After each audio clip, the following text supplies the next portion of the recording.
71세 남성의 죽음이 던진 충격적 경고. 의사들도 놓친 진짜 살인자. 2022년 세브란스 병원 응급실에 실려온 71세 남성은 폐혈성 쇼크로 고통받고 있었다.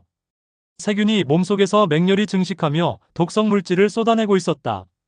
의료진은 즉시 항생제를 투약하고 혈압을 올리기 위한 승합제를 투여했다. 인공호흡기까지 달았다. 모든 교과서적 치료가 이루어졌다. 그런데 28일 후 이 남성은 숨을 거뒀다. 같은 날 응급실에 실려온 또 다른 69세 환자는 같은 폐혈성 쇼크 진단을 받았다. 똑같은 치료를 받았다. 그런데 이 환자는 살아남았다.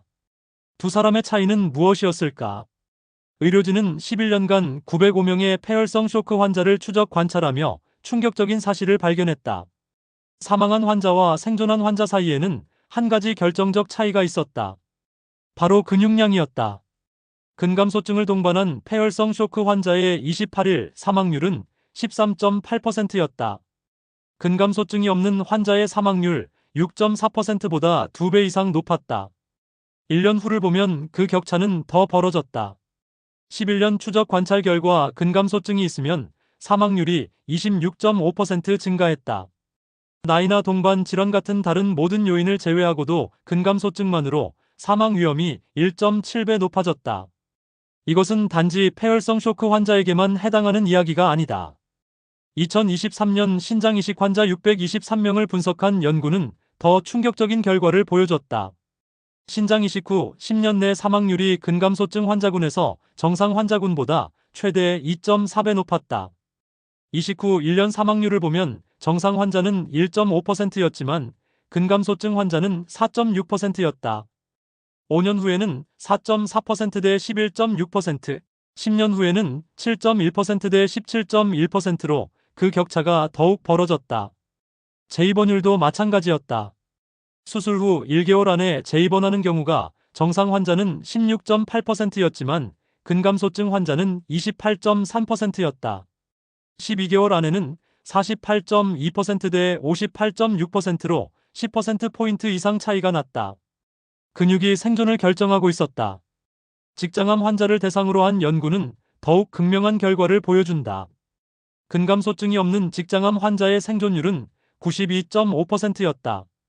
그런데 근감소증이 있는 직장암 환자의 생존율은 38%에 불과했다. 절반도 되지 않는 수치다. 암과 싸우는 과정에서 근육은 단순한 신체 구성 요소가 아니라 생존의 결정적 요인이었던 것이다. 2022년 국민건강영양조사에서 근감소증 유병률은 6.8%로 나타났다. 하지만 연령대별로 보면 그 심각성이 드러난다. 70세 이상에서는 남성 9.6%, 여성 10.5%였다. 80대 이상에서는 남성 21.5%, 여성 25.9%로 급격히 증가했다. 이것은 공식 통계다. 실제는 더 심각할 가능성이 높다.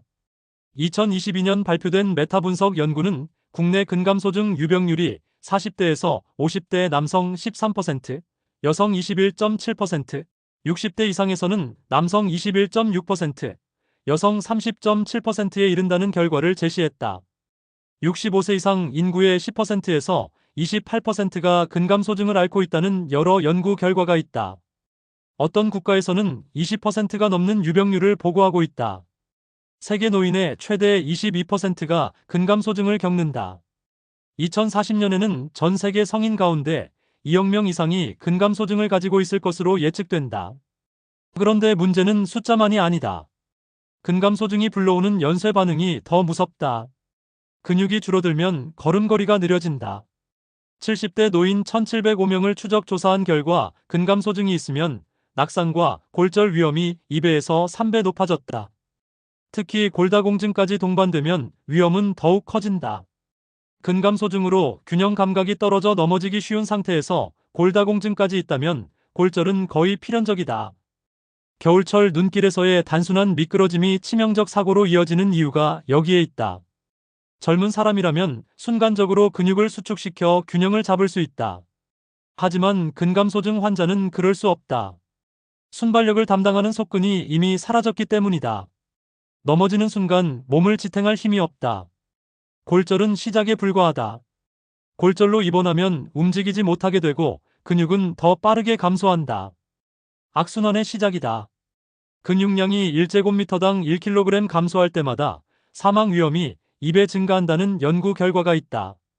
키 대비 복부 근육 면적이 1제곱센티미터씩 증가하면 단기, 중기, 장기 사망률이 각각 3.1%, 2.2%, 2.6%씩 감소한다. 근육 1제곱센티미터가 생명을 좌우하는 시대다. 근감소증의 영향은 단순히 신체적 기능 저하에 그치지 않는다. 당뇨병 환자가 근감소증에 걸리면 혈당 변동폭이 커지고 혈당 조절이 어려워진다. 근육은 우리 몸에서 혈당을 가장 많이 사용하는 조직이다. 인슐린에 반응해 혈당을 흡수하고 저장한다. 근육이 줄어들면 이 기능이 현저히 떨어진다. 당뇨를 유발하고 악화시키는 악순환이 시작된다. 심혈관 질환과 신부전 환자에게도 근감소증은 치명적이다. 근육에서 만들어지는 여러 물질이 새로운 혈관과 신경이 생겨나는 것을 촉진한다. 근육이 줄어들면 이런 재생 능력이 떨어진다. 뇌와 심장으로 가는 혈류가 감소한다. 인지기능 저하로 이어진다. 치매 위험이 증가한다는 최근 연구 결과들이 이를 뒷받침한다. 입원 환자 중 근감소증이 있는 노인은 그렇지 않은 노인보다 5배의 의료비를 소모한다. 지역사회에서도 근감소증 노인은 정상 노인에 비해 2배의 의료비를 사용한다. 미국에서 2000년 기준으로 근감소증으로 지출되는 사회적 비용이 185억 달러에 달했다. 미국의 경우 근감소증 유병률이 10% 감소하면 매년 11억 달러의 보건 의료 비용을 줄일 수 있다는 보고가 있다. 2027년까지 관련 치료제 시장은 47억 달러에 이를 것으로 예측된다. 문제는 아직 정식 승인된 근감소증 치료 약제가 하나도 없다는 사실이다. 테스토스테론 보충 치료, 선택적 안드로겐 수용체 조절제 등 여러 약물이 연구되고 있지만 모두 초기 단계다. 현재로서는 운동과 영양 외에는 근감소증 개선을 위한 효과적인 수단이 없다. 그런데 여기서 놀라운 반전이 있다. 적어도 3개월 이상 꾸준히 근력 운동을 하고 단백질을 섭취하면 실제 근육량이 증가하고 근력이 향상된다는 것이다. 1년 이상 꾸준히 근력 운동을 하면 근감소증 위험을 크게 줄일 수 있다는 연구가 발표됐다. 약이 없어도 운동과 영양으로 충분히 대응할 수 있다. 저항성 운동이 가장 효과적이다. 웨이트 리프팅, 밴드 운동, 체중을 이용한 운동이 근력 향상과 근육량 증가에 직접적 효과를 준다. 유산소 운동은 심폐 기능을 향상시키고 전반적인 체력 유지를 돕는다. 걷기, 조깅, 수영, 자전거 타기가 좋다. 균형 및 유연성 운동은 낙상 위험을 줄인다. 요가, 맨손 체조, 태극권이 전반적인 신체 균형을 개선한다. 노인이라도 늦지 않았다. 운동을 해본 적이 없는 노인이라면 스쿼트나 런지 같은 하체 근력 운동부터 시작할 수 있다. 부상 위험을 고려해 의자를 뒤에서 잡고 앉았다 일어서기, 누워서 다리 들기, 누워서 엉덩이 들기, 엎드려 바닥에 팔꿈치 대고 상체 세우기 같은 강도가 낮은 운동부터 시작하는 것이 좋다. 양손에 덤벨을 잡고 들어 올리거나 운동용 고무밴드를 이용한 운동도 도움이 된다. 영양도 중요하다. 필수 아미노산 중심의 단백질을 적절한 용량으로 섭취해야 한다. 노인에게 19세 이상 성인 대상 단백질 권장 섭취량인 체중 1kg당 0.8g보다 더 많은 양의 단백질 섭취를 권장해야 한다는 연구 결과가 나왔다. 달걀, 우유, 생선 같은 양질의 단백질이 필요하다. 비타민 D도 중요하다. 비타민 D는 근육 생성을 증가시킨다. 그런데 여기서 우리가 놓치고 있는 더 중요한 진실이 있다. 근감소증은 노인만의 문제가 아니라는 것이다. 2016년 국민건강영양조사를 기반으로 파악한 근감소증 유병률을 보면 20세에서 39세 연령군이 19.2%였다. 40세에서 64세 연령군은 29.1%였다. 젊은 연령군에서도 근감소증이 중요한 보건 문제다. 과도한 다이어트와 부적절한 영양 섭취, 운동 부족, 신체 활동 부족, 비타민 D 결핍이 20대에서 30대 근감소증 유병률 증가의 원인으로 추정된다. 30대부터 몸속 근육량이 줄어들기 시작한다. 40대 이후에는 매년 0.5%에서 1%씩 근육량이 감소한다. 60대, 70대가 되면 체중의 15%에서 25%만 근육이 남는다. 건강한 20대, 30대 성인은 체중의 30%에서 40%가 근육이다. 70대가 되면 근육량이 30대, 40대에 비해 30%가량 줄어든다. 80세가 되면 최대 근육량의 50% 수준까지 감소한다. 원래 절반 수준까지도 쪼그라들 수 있다. 사람의 몸은 600여 개의 근육으로 이루어져 있다. 몸무게의 절반이 근육이다. 근육이 없어진 자리를 지방이 채우면서 체중은 유지되기 때문에 근육 감소를 알아채지 못하는 경우가 많다. 이제 한 가지 질문을 던져야 한다. 우리는 왜 이 문제를 이렇게 오랫동안 간과해 왔을까? 세계보건기구는 2017년에야 근감소증에 질병 코드를 부여했다. 미국은 2016년 질병 코드를 부여했다. 일본은 2018년 질병 목록에 추가했다. 한국은 2021년 표준질병사인 분류 8차 개정안에 근감소증을 포함했다. 너무 늦었다. 골다공증은 오래전부터 질병으로 인식됐다. 뼈가 약해지는 것은 질병이지만 근육이 약해지는 것은 자연스러운 노화로 여겨졌다. 그 사이 수많은 노인이 넘어지고 골절당하고 입원하고 사망했다. 의료진조차 근육량을 체계적으로 측정하지 않았다. 근감소증이라는 진단명 자체가 없었기 때문이다. 지금도 상황은 크게 나아지지 않았다. 최근 대한노인병학회 전문의 170명을 대상으로 한 설문조사에서 현재 질병이 없다면 65세 이후 예방에 가장 신경 써야 할 질병 1위가 근감소증이었다. 전문가들은 알고 있다. 하지만 일반인은 여전히 모른다. 종아리 둘레가 남성 34cm, 여성 33cm보다 적으면 근감소증을 의심해야 한다는 사실을 아는 사람이 얼마나 될까? 악력이 아시아인 기준 남성 28kg, 여성 18kg 이하면 근감소증 의심 단계라는 사실을 아는 사람이 얼마나 될까? 5회 의자에서 앉았다 일어서기를 12초 이내에 하지 못하면 근감소증 전 단계라는 사실을 아는 사람이 얼마나 될까? 계단을 10개 이상 오르기 힘들거나 자주 넘어지거나 항상 피곤하거나 팔과 다리가 가늘어지거나 물건을 나르기 어렵거나 신호등을 제 시간에 건너기 어렵다면 근감소증을 의심해야 한다. 근감소증의 진단은 크게 세 가지로 이루어진다. 근육량 측정, 근력 측정, 신체 기능 확인이다. 근육량은 인바디나 골다공증 검사에서 많이 활용하는 이중에너지 엑스레이 흡수 계측법으로 측정한다. 근력은 악력으로 측정한다. 신체 기능은 보행 속도나 5번 의자에 앉았다 일어났다 하기로 확인한다.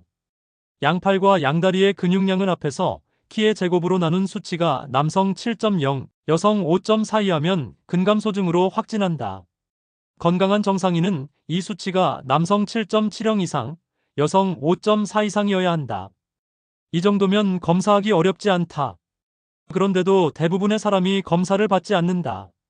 자신이 근감소증일 수 있다는 생각조차 하지 못한다.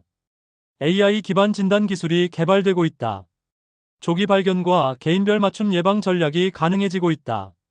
분당 서울대학교병원 노인의료센터에서는 근감소증의 진단에서부터 관리까지 모든 과정이 원스톱으로 진행된다.